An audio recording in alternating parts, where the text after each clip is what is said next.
Africa Content TV.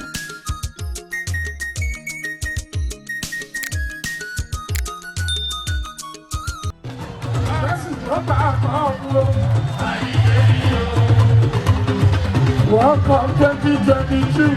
Messi ló bá ọ̀hún o. Argentina ló gbé lọ. Argentina ló gbé lọ. Ọmọ ní Messi, ọ̀gá mi lè sọ. Ọmọ ní Messi, ọ̀gá mi lè sọ. Ọ̀gá mi lè sọ.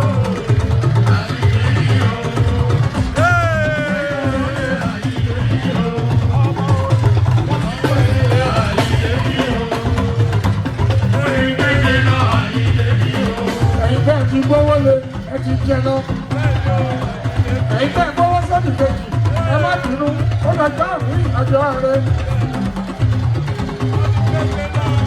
ẹ̀yin tẹ́ gbówó lé ẹ ti jẹ lọ.